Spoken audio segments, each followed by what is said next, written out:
voulait surtout sortir de l'idée de faire venir des gens, les mettre dans une salle pendant 2 jours et avoir des gens discuter en permanence. Donc on s'est dit on va faire quelque chose de complètement différent.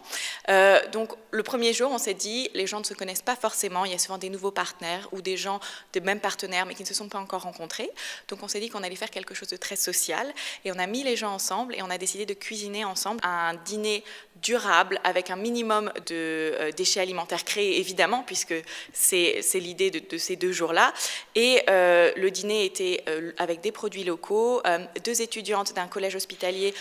ont créé ce menu elles-mêmes. Elles sont allées cueillir des orties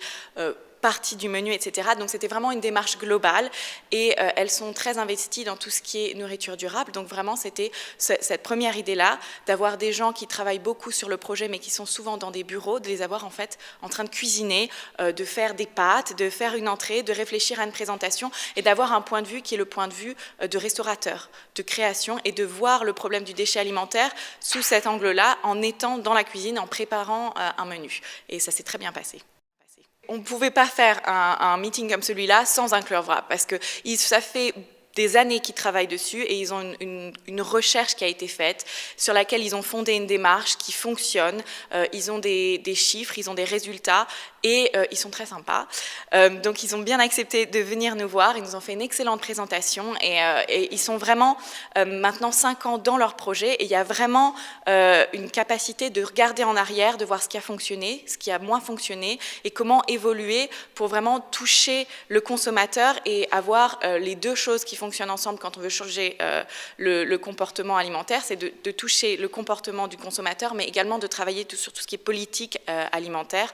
au niveau des autorités locales. Et ils ont vraiment cette double démarche qui est très très intéressante. On a eu effectivement Mac Varney de Fair Share, qui est une association qui récupère de la nourriture qui serait normalement jetée et qui la redistribue à des associations qui en ont besoin. Et c'est une vraie vague en ce moment de gens qui réalisent qu'il y a beaucoup de nourriture qu'on jette simplement parce que c'est habituel ou parce que c'est devenu la norme, alors que finalement ça pourrait être réutilisé et faire beaucoup de bien. Et donc Marc nous a expliqué comment tout ça fonctionnait et on a pu échanger sur les différences entre comment on fonctionne ici en Angleterre avec ces projets-là et comment on fonctionne dans d'autres pays européens avec des projets similaires.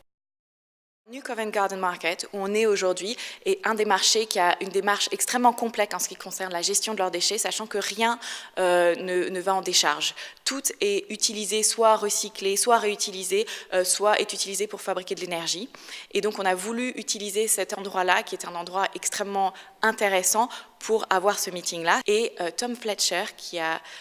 créé sa compagnie qui s'appelle Reduce, est venu nous rejoindre. Tom travaille dans différents marchés et il récupère en fait des fruits et des légumes qui sont cosmétiquement non acceptables pour tout ce qui est supermarché, mais qui sont toujours très bons à consommer. Et il en fait des jus de fruits et de légumes frais. Et donc il est venu nous expliquer un petit peu comment ça fonctionne pour lui, quelle est la difficulté d'avoir un stock dont on ne sait jamais ce qu'on va avoir le jour prochain, comment travailler avec ça, et comment sa compagnie qui au début était simplement quelques jours par semaine est devenue